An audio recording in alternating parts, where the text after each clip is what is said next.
In this video, I'm going to be explaining how I made this ceramic sculpture.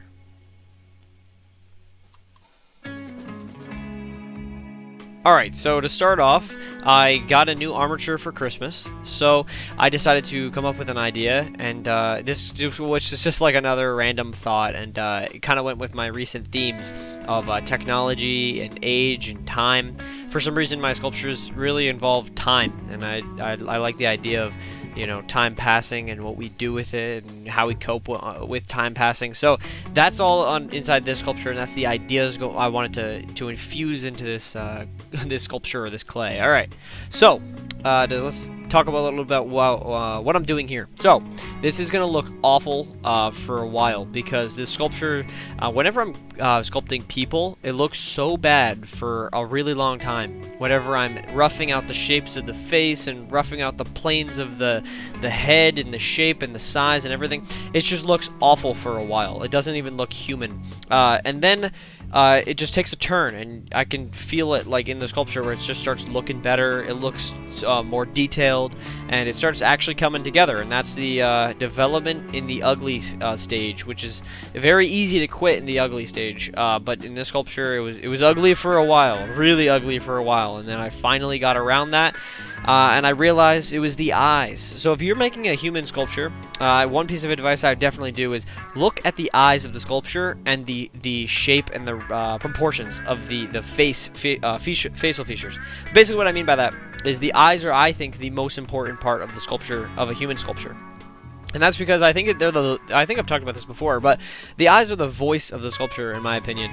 And in this sculpture, that was 100% the case. So like I said, it was in an ugly stage, and then I realized that right next to the nose, I don't know what it's called, but right next to the nose, the tip of your eyeballs, the little part right where your your nose and eyes meet together in the center of your forehead. I don't know what that's called, but that was not roughed out, and it was not deep enough, and the eyes looked so flat. And as soon as I cut into the clay and I said screw it, I cut right into it, and I took off a lot of clay. As soon as I did that, the sculpture actually started coming together, and I think that was really cool. It was a cool moment where it was like, oh, it's out of the ugly phase, and I think it looks cool now. And so then the hands, that's a whole nother that was a whole nother thing to tackle. So the hands, the way I make hands, I've done them once before for my self-portrait sculpture I did of myself. It was a robot of myself. Go check that one out. But yeah, I had to make a hand for that sculpture. But for this one, I made two hands.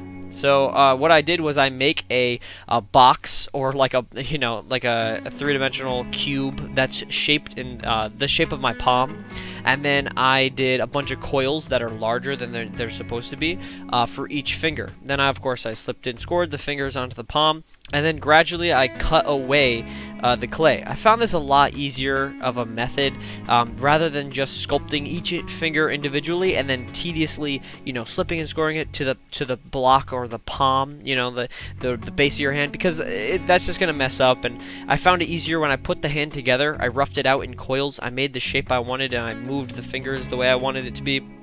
And then I cut off extra clay later. This was also easy to do too, because one of the hands were a lot larger than the other for a while. I didn't realize it until one day when I went to go work on the sculpture. I picked up both hands and I went, wait, this is not right. This is not proportionate. So what I did was I just used an X-Acto blade and I cut down a lot of clay off of one of the hands, the bigger hand, and it worked great. And that method seemed to develop the hands pretty easily. It was easy. And then the details was really where this sculpture came together as well. This was another turning point. So I did a bunch of wrinkles because obviously it's an older lady. So what I did was I took a piece of plastic that was a very, very thick plastic, and then I took a tool, like a needle tool, and I think I used like some sort of corner of a tool, corner of like a carving or sculpting tool. And basically what that gave me is a softer, crinkly skin look. So it's like it gave me wrinkles, and then it like crinkled around the skin folds and created these nice wrinkles circles around the face. I do apologize for the filming, by the way.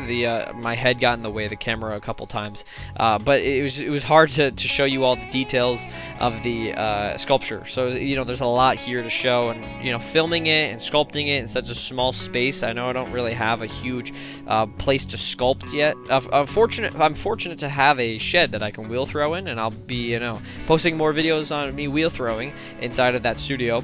But I don't have a great studio for sculptures yet.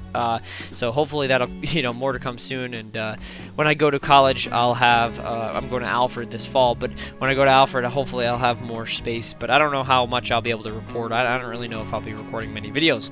But yeah, I've been posting a lot less, actually. Now that I bring that up, I've been posting a lot less just because I've been super busy with schools and applying for scholarships, and there's just a lot of work towards the shed. So I've been super busy with work and a lot of making money and having to worry about my future. So these sculptures are rare, but I'm so glad I get to I have the free time still. I'm glad I still have the time to make these sculptures.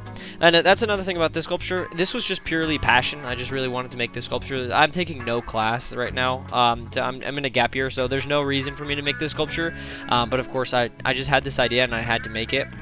And it was great that I was able to use this armature for the first time, because that inspired me to make another head sculpture.